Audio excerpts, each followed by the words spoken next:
հարցեր, մասնավորապես ուսումնասիրությունը սկսվել է հետևյալ հիմքով։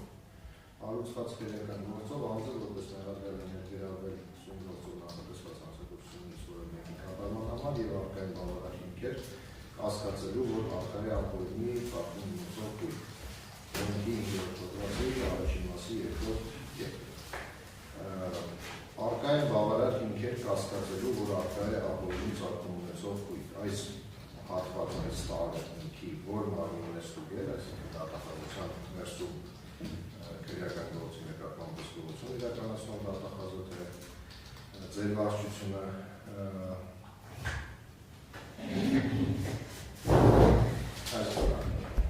Տեսեք, պարոն Դարեգյան, երբ մենք քրեական գործը հսկող դատախազից ստանում ենք զեկուցակի ուսումնասիրություն սկսելու համար, զեկուցակի կից բնականաբար գործազգող դատախազների ուղարկում են նաև որոշակի տվյալներ, որոնց ստուգման արդյունքում մենք որոշում կայացնենք արդյոք կոնկրետ զեկուցագրով ունենք բավարար հիմքեր սկսելու ուսումնասիրություն, թե ոչ։ Գույքերի հետ կապված բավարար կասկածի առկայությունը բնականաբար ստուգում է ապօրինի ծագում ունեցող գույքի բնակեցման գործերով վարչության դատախազը, բայց դա ստուգում է առավելապես իրեն ներկայացված նյութերի հիման վրա։ Այսինքն, եթե ներկայացվում են տվյալներ, օրինակ, որ անձին պատկանում են որոշակի գույքեր, դա արդեն կարող է բավարար հիմք հանդիսանալ մեր վարչության դատախազի համար, որպեսզի սկսի ուսումնասիրություն կոնկրետ հիմքով։ Այս դեպքում օրենքի 5-րդ հոդվածի 2-րդ հիմքով է սկսվել, այսինքն նախաձեռնված է եղել քրեական հետապնդում, որի վերաբերյալ մեզ ներկայացվել է զեկուցագիր, որ զեկուցագրի նյութերի ուսումնասիրությամբ արկա է բավարար կասկած, որ անձի պատկանում ապօրինի ծագում ունեցող գույքեր, մնացած գործողությունները արդեն դրանից հետո են կատարվում։ Այսինքն հիմքը ամեն դեպքում ստուգվել է ձեր վարչության կողմից։ Այո, հիմքերի ստուգումը իրականացնում է մեր վարչության դատախազը։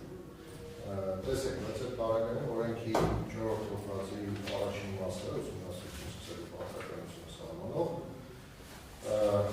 հետևյալ կանոնն է համարում օրենքի 5-րդ հոդվածի առաջին մասի առաջին 4-րդ կետերի առնչությամբ, այսինքն մեր կետերի որոնցով մեր դեպքն է, մեր դեպքով ուսումնասիրություն սկսվել, մինչ դատական քրեական վարույթի օրինականության նկատմամբ հսկողություն իրականացնող դատախազը եւ այլ անձինք տվյալ դեպքում հսկողություն իրականացնող դատախազը պարտավոր է ուսումնասիրություն սկսելու հիմքերի առկայության մասին իրենց հայտնի դառնալու պահից 16 ժամկետում տեղեկացնել իրավասու մարմնին եւ այլն, այսինքն ուսումնասիրություն սկսելու հիմքերի առկայության մասին հսկող դատախազը ենթադրվում է, որ տեղեկացրել է ձեր վարչությանը։ Արդյոք դա չի նշանակում, որ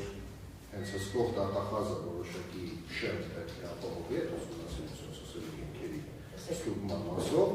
եւ դրանք համապատասխան ապացույցներով ներկայացնի իրավասու մարմնին։ Հասկանալի է ձեր ասած, պարոն Դարեգյան, տեսեք, երկու տարբեր բաների մասին ենք խոսում, նախ առաջ բնականաբար գործը հսկող դատախազը, քրեական վարույթ իրականացնող դատախազը պետք է որոշակի տվյալներ ունենա, որի հիման վրա մեզ ներկայացնի զեկուցագիր, բայց դա չի առնչվում ապօրինի ծագում ունեցող գույքի բնակեցման գործերով վարչության դատախազի գործառույթներին, որը իր հերթին է զեկուցագիրը ստանալու պահին պարտավոր է ստուգել այդ տվյալները արդյոք բավարար են իր համար, որպեսզի սկսի ուսումնասիրություն։ Այսինքն այստեղ երկու տարբեր անձանց լիազորությունների ու պարտականությունների մասին ենք խոսում։ Բնականաբար քրեական գործը հսկող դատախազը ստուգում է տվյալներ, դրանց հիման վրա հավաքում է այդ տվյալները ամբողջացնում է ու զեկուցագիրը հետ միասին ուղարկում է մեզ։ Դրա արդյունքում մենք նույնպես ստուգում ենք արդյոք մեզ համար արկա են բավարար հիմքեր, թե ոչ։ Ձեր ասածը կարելի է այսպես բացատրել, որ առաջին փուլն է այսպես ասած այդ ստուգման, իսկ երկրորդ փուլով արդեն օրենքի 5-րդ հոդվածի առաջին մասի հիմքերի առկայությունը ստուգելու համար մեր վարչության դատախազն է իրականացնում է գործունեությունը։ Շատ լավ, ամեն դեպքում ստացվում է, որ երկուսն էլ իրականացում են, բայց ամեն մեկի իր մասով, մեկը զեկուցագիր ուղարկելու նպատակով 10 ժամկետում իրեն հայտնի դառնալու, բայց պարտավոր է ստուգել տվյալներով ուղարկել զեկուցագիրը, իսկ զեկուցագիր ուղարկելուց հետո արդեն միայն մեր վարչությունը որևէ իրավունք եւ պարտականություն ունի այդ զեկուցագիրը կապված գործողություն կատարել։ Լավ, իսկ այդ ստուգումը, այսինքն այդ երկրորդ տարի, որովհետեւ այնտեղ կա հարուցված քրեական գործ, բայց օրենքի իմաստով դա բավարար չի ուսումնասիրություն սկսելու համար պետք է լինի ողջամիտ կասկած, որ արկա է ապօրինի ծագում ունեցող գույք։ Այդ երկրորդ տարի ողջամիտ կասկածը ինչ փաստակազմով է հաստատված համարվում։ Հասկանալի է, որ դա որոշակի ոչ բարձր շենն է, որովհետև ի վերջո դա դատական քննության առարկա է, բայց ամեն դեպքում, քանի որ օրենքով է տարը կա, որոշակի փաստակազմ պետք է ենթադրի եւ ինչ փաստակազմ է ենթադրում նշված Եվ արդյոք այդ հաստատկազմը ներառում է հանցավոր ենթադրյալ հանցավոր արարքի և դեպքի ձեռքբերման միջև որևէ պատճառ հետևանքային կապ։ Միանգամից վերջի հարցին պատասխանեմ, որ ոչ հանցավոր արարքի հետ կապը կոնկրետ դեպքում որևէ նշանակություն չունի, քանի որ ուսումնասիրությունը սկսվում է այլ չափանիշների հիման վրա, այսպես ասած։ Նաև նշեմ, որ այդ փուլում որևէ լրացուցիչ գործողություն որպես այդպեսին իրավասու մարմինները չի իրականացնում, այսինքն ուսումնասիրում արդյոք այդ պարագայությամբ, այդ ցածր շեմի պայմաններում արկա են արդյոք իր համար բավարար հիմքեր կասկածելու, որ անձին պատկանում են ապօրինի ծագում ունեցող գույքեր։ Կոնկրետ դեպքում հաստատկազմը իրենից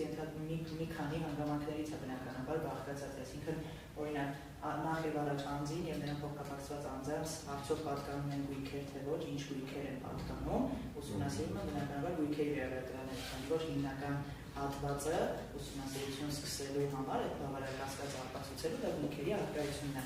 Բացի դրանից կարող են հաշվի առնվել օրինակ անձի զբաղեցրած պաշտոնը ինչու ոչ, քանի որ եթե անձը օրինակ ամբողջ ժամանակահատվածում ամեն դեպս այդ պահին արկա դրաների համաձայն եթե զբաղեցրել է պետական պաշտոնը օրինակ, դա նույնպես կարող է որոշակի առումով այդ կասկածը հիմնավորելու համար պատճառ հանդիսանալ, որ պետական պաշտոն զբաղեցնող անձը նման քանակի գույքեր չէր կարող ձեռք բերել։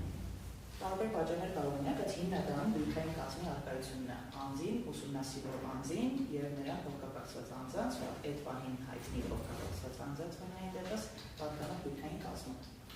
Տեսեք, մեր իհարկե ապացույցների հետազոտման փուլը դեռ առջևում է, ավականները, բայց մեր գործով մենք տեսել ենք զեկուցագիրը եւ դրանից հետո ուսումնասիրության սկսելու վերաբերյալ փաստաթղթերը, այդտեղ ըստ էության միայն գույքի կազմը է ներկայացվում։ Արդյոք ստացվում է, որ մոտեցումը հանգում է նրան, որ կա ենթադրյալ հանցագործություն, որը ենթադրյալ տեղի ունեցել 2014 թվականին, բայց ձեռք բերված գույքը սկսած 1991 կամ թեկուզ մեկ դեպքում 1999 թվականից, քանի որ գույքի կազմը շատ է, հետևաբար կասկած կա, որ դա կարող է ապօրինի։ Առնվազն այո, ուսումնասիրություն սկսելու փուլում այդ կասկածի համար դա բավարար հիմք է արդեն, քանի որ ձեր ասած քրեական մեղադրանքի առկայությունը դա ուղղակի մեզ համար օրենքի հիմքն է, որի հիման վրա մենք սկսում ենք ուսումնասիրություն, բայց մենք կապ չենք տալիս քրեական արարքի հետ։ Մենք ուսումնասիրություն սկսելուց առաջնահերթ ուսումնասիրում ենք անձի գույքային ֆոնդը, եւ դա արդեն բավարար հիմք է առնվազն կասկածելու, որ անձին կարող է պատկանել ապօրինի ծագում ունեցող գույքեր։ Ներառյալ ենթադրյալ հանցանքից առաջ։ Այո, քանի որ որևէ տարբերակում օրենքի տեսանկյունից չունենք կատարում։ Շատ է։ Հիմա քանի որ հարցու պատասխանի փուլ է, ես բնականաբար իմ մեկնաբանությունը հերակաշ կներկայացնեմ արտադրական։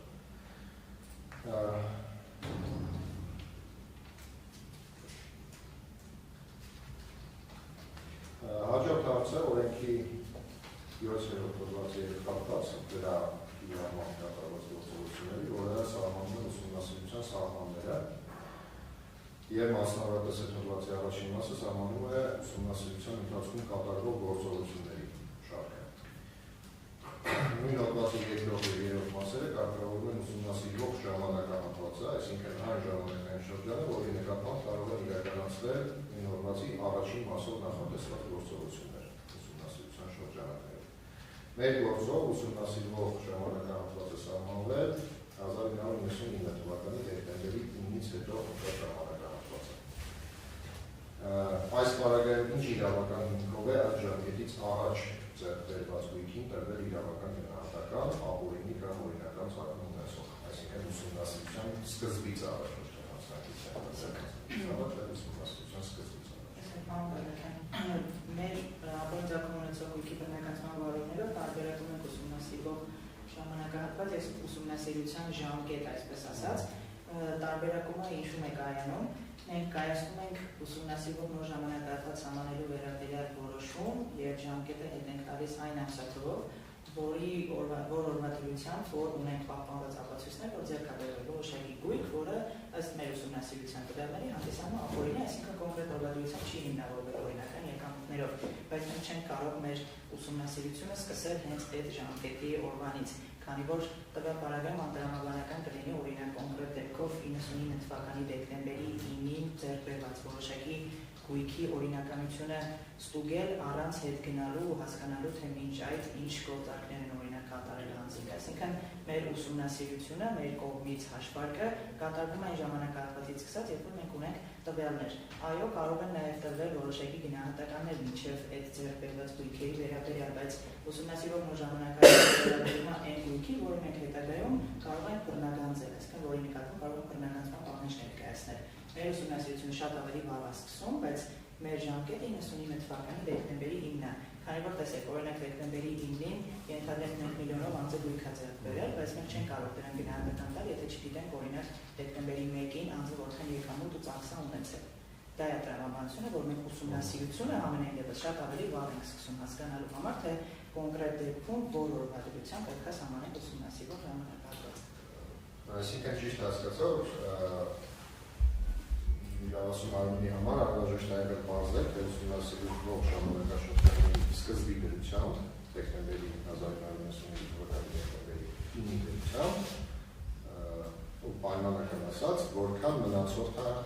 ունեցել, որքան գույքի մնացորդ է ունեցել։ Այո, ընդհանուրապես դա է պատասխանը, քանի որ չենք կարող ասել, որ դեկտեմբերի 9-ին ձեռք բերված գույքը օրինակ ապօրինի է, որովհետև անձը հենց դեկտեմբերի 9-ին չէր կարող ունենալ օրինական եկամուտներ։ Դրա համար մենք պետք է որոշակի ժամանակահատված հետ գնանք ուսումնասիրենք, որպեսզի հասկանանք արդյոք անձը կարող է դեկտեմբերի 9-ին ունենալ օրինական եկամուտներ, թե չէր կարող ունենալ։ Դա է տրամաբանությունը, որ ուսումնասիրությունը, այսինքն հարցումները, դրանց պատասխանները հաշվարկ կատարել այդ ամբողջը շատ ավելի վաղ շրջանից է սկսվում, քան սահմանված ժամանակահատվածն է։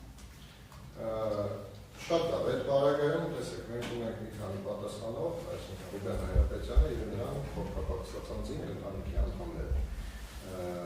Այս պարագայում, եթե մենք, այսինքն իրավասում արմունի հետ է գնացել 99 թվականից ավելի վաղ ժամանակահատված, որպեսզի ընդհանրաբար բացի թե այդ պահի դրությամբ որքան գույքի դրամական միջոցների մնացորդ է ունեցել ընտանիքը ամբողջությամբ, բայց հաշվարկվել են ըստ էության 1980 թվականից սկսված միայն Ռուբեն Հայրապետյանի աշխատավարձի միջոցով ստացված միջոցները, ընդ որում 1980 թվականին նա ընդամենը 17 տարեկան էր։ Այդ պարագայում ինչու չեն նաև հաշվարկվել ընտանիքի մյուս անդամների եկամուտները, ենթադրենք նույն ժամանակահատվածից սկսած կամ ավելի վաղ ժամանակահատվածից սկսած, այսինքն ստացվում է մի կանխավարկած այս պարագայում, որ 1980 թվականից սկսված այդ ամբողջ ընտանիքը ապրել է միայն Ռուբեն Հայրապետյանի 17-18 տարեկան Ռուբեն Հայրապետյանի աշխատանքի շնորհիվ։ Մինչդեռ նաև ձեզ ներկայացվել է հետագա գրություններով, մինչ այդ նաև Ռուբեն Հայրապետյանի հոր Ռաֆիկ Հայրապետյանի աշխատանքային գրքի պատճենը, եթե 1955 թվականից սկսած գրեթե անընդմեջ աշխատանքային գործունեություն վերաբերել։ Սկզբնական շրջանում մինչև հայց ներկայացնելը որոշակի տվյալների պակաս է եղել, մասնավորապես Ռաֆիկ Հայրապետյանի մասով, բայց հետագայում ձեր կողմից ներկայացված դիրքորոշման հիման վրա մենք վերաշվարկ ենք կատարել ու ներառել ենք նաև Ռաֆիկ Հայրապետյանի ստացած օրինական եկամուտների վերաբերյալ տվյալներ վերաշվարկում, վիճակագրական կոմիտեից տրված տվյալներ ենք ներառել, քանի որ այդ տվյալները ուղղակի չեն եղել, այսինքն մենք տեսել ենք աշխատանքային գրքույկը, որը դուք եք ներկայացրել, ու դրա հիման վրա հաշվարկել ենք միջին աշխատավարձը, քանի որ այլ տվյալներ ուղղակի առկա չեն։ Միջին հայցի ներկայացնելը դուք դիրքորոշմամբ ներկայացրել եք Ռաֆիկ Հայրապետյանի աշխատանքային գործունեության վերաբերյալ, ու հայցում արդեն վերաշվարկը կատարվել է։ Անգամ հայցում նշում էլ կա, որ վերահաշվարկը կատարվել է աշխատավարձերի մասով ամեն դեպս ավելացում։ Աշխատավարձերի մասով վերահաշվարկվել է, բայց միայն Ռուբեն Հայրապետյանի աշխատավարձերի մասով։ Ես համաձայնեմ Ռաֆիկ Հայրապետյանի աշխատավարձի մասով, որովհետև այդ թվում այդ պատճառով մենք նաև արդեն հայցը ներկայացնելուց հետո ենք դրա վերաբերյալ էլի հիշում եք առանձին դիրքորոշումներ մի շատ հարցեր ներկայացնում ենք և նաև այդ հարցում ենք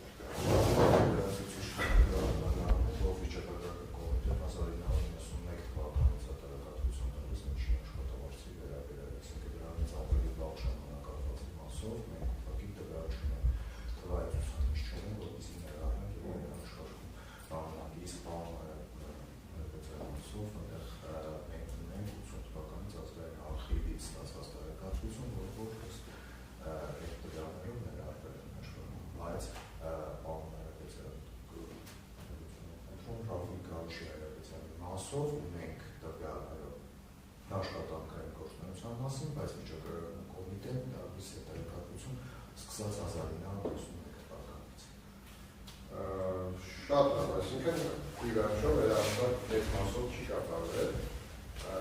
իհարկե սա ավելի են հարցերից է, որ հաշվարկները սանալուց բայց ըստեղ ավելի լայն իրավական հարցն է վերի մեջ չխորանալով։ Հիմա տեսեք, 80 թվականից Ռուբեն Հայրապետյանի եկամուտների մասին տվյալներ կան, դրանք հաշվարկվել են, դրանք կազմել են ինչ-որ մեծություն, որը հետագայում արդեն 90-ական թվականներին ըստ իրավասության բավարար չի եղել ինչ-ինչ գույքեր ձեռք բերելու համար։ Բայց ուսումնասիրությունը կատարվել է նաև փոխկապակցված անձերի մասով, այսինքն ընտանիքի ընդհանուր եկամուտների ծախսերը պետք է դիտարկվեն, ընդհանրաբար ունենք փաստ, որ հայրը աշխատել է առնվազն աշխատանքային գործունեության վերաբերյալ փաստեր կան 1955 թվականից սկսած, այնտեղ նաև ավելի ուշ շրջանում բիզնես գործունեության վերաբերյալ կան, բայց առնվազն աշխատանքային փաստերի աշխատանքի վերաբերյալ փաստերը հստակ են եւ կարծում եմ վերջի առարկա չեն։ Այդ պարագայում, եթե աշխատավարձի չափի վերաբերյալ շուրջ 30-40 տարվա, մոտ 40 տարվա աշխատավարձերի չափի վերաբերյալ տվյալներ պահպանված չեն։ Որքանով իրավաչափ կարող է լինել այն հետևությունը, որ քանի որ մենք այդ 40 տարվա աշխատավարձերը չգիտենք ընտանիքի հոր, հետևաբար 90-ականներին թվականներին ձեռք բերված այս կամ այն գույքը ապօրինի ծագում։ Այսինքն չպետք է այդտեղ գոնե ինչ-որ չափանիշով կատարվի որևէ կողմնորոշիչ հաշվարկ եւ ինչ-որ մոտավորի գոնե ստացվի։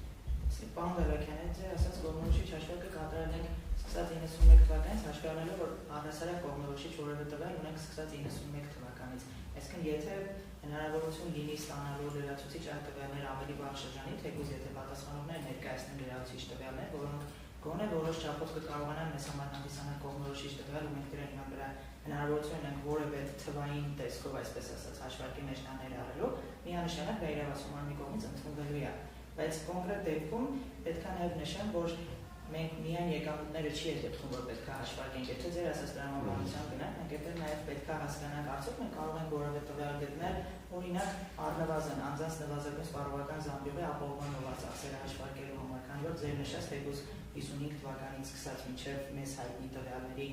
հայտ գալը, առնվազն անձին կատարել են ծախսեր ողջ նվազագույն սպառողական զամբյուղի ապահովմանը, այսինքն նաև այդ մասով մենք պետք է հաշվարկ կատարենք ու այդ պարագայում կարծում եմ, որ առնվազն զրոյանալու է, այսինքն իմաստ չի լինելու այդ դեպքում այդ հաշվարկը կատարելու մինչև 91 թվականը, քանի որ մենք չենք կարող միայն օրինական եկամուտները հաշվարկել։ Իհարկե նորից եմ նշում, եթե լինեն տվյալներ միանշանակ օրինական եկամուտների մասով, անգամ եթե, չգիտեմ, հնարավոր լինի որոշակի առումով ճշտել, թե միջին ինչ աշխատավարձ կարելի է հաշվարկել, դա կընդունվի, բայց այս պայմանությամբ մենք վիճակագրական կոմիտեից կարող ենք ստանալ միայն 91 թվականից սկսած ու ձեր ներկայացրած դիրքորոշման հիման վրա հենց այդպես էլ արել ենք ու դա ներառվել է հաշվարկով 91 թվականից սկսած։ Տեսեք, Դավթյան, այս հարցի նախորդ հարցի ոնց որ ավելի բացվածքն է, երբ ասեցին ինչու ենք 99 թվականից հետ գնում, սա նաև դրա այդ հարցի ենթահարցերից մեկն է, որովհետև ինչ հասկացում, որ մենք տեսնում ենք 90-ական թվականներին ձեռք բերված ինչ-որ գույքեր, բայց քանի որ դրանից ավելի վաղ շրջանի եկամուտները մեծ մասամբ հասանելի չեն, դրանց չափերը, այո, ծախսերն էլ ենթադրենք հասանելի չեն, բայց մենք առնվազն պնդում ենք, որ այդ շրջանը, ժամանակային շրջանը, այս ընտանիքը մուտք չի գործել զրոյական բանասով առնվազն, որովհետև այնտեղ ասում եմ ավելի ուշ խորհրդային շրջանում եղել է նաև բիզնես գործունեություն եւ նաև 90-ականների սկզբին։ Բայց ուսումնասիրությունը ստացվում է հիմնվում է այդ կանխավարկածի վրա, որ քանի որ դե չունենք նախկին շրջանի վերաբերյալ եկամուտների չափի վերաբերյալ տվյալներ, այսինքն եկամուտների վերաբերյալ տվյալներ ունենք, բայց չափի վերաբերյալ տվյալներ չունենք։ Հետևաբար ենթադրում ենք, որ այդ շրջանը ինքնագործել ընտանիքը զրոյական բալանսով, հետևաբար արդեն քանի որ ունենք գույքի ձեռքբերման ապացույցներ, այդ գույքերը ունեն ապօրինի ծագում։ Ինչքանով ասած եկամուտների վերաբերյալ տվյալներ կան, այո, նշել եք դիրքորոշման ներկայացրել եք, որ որոշակի բիզնես գործունեություն ծավալել է, բայց անգամ ձեր կողմից եկամուտների մասով որևէ բան չի ներկայացվել, այսինքն այնպիսի բան, որը հնարավորություն կտա դրա հիման վրա հաշվարկելու որևէ բան, ձեր կողմից չի ներկայացվել։ Կարող է անձը բիզնես գործունեություն ծավալած լինի, բայց դա անպայման չի նշանակում, որ դրանից եղել են որոշակի եկամուտներ, որոնք հետագայում օրինակ ուղղվել են որոշակի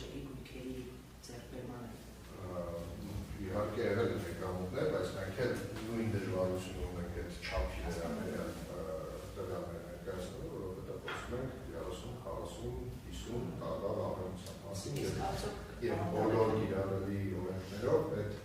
ապացույցները ոչ միայն մեր մոտ, այլ ներառական արխիվներում տարբեր պետական արխիվներում կարող չեն պահպանվել։ Եվ ապացույցների չպահպանվելու հետ կապում են այլ օրենքներ որոշակի հետևանքներ, այսինքն եթե օբյեկտիվորեն ապացույցներ չեն պահպանվել, ապա առնվազն բացասական հետևանքներ չպետք է դրվեն։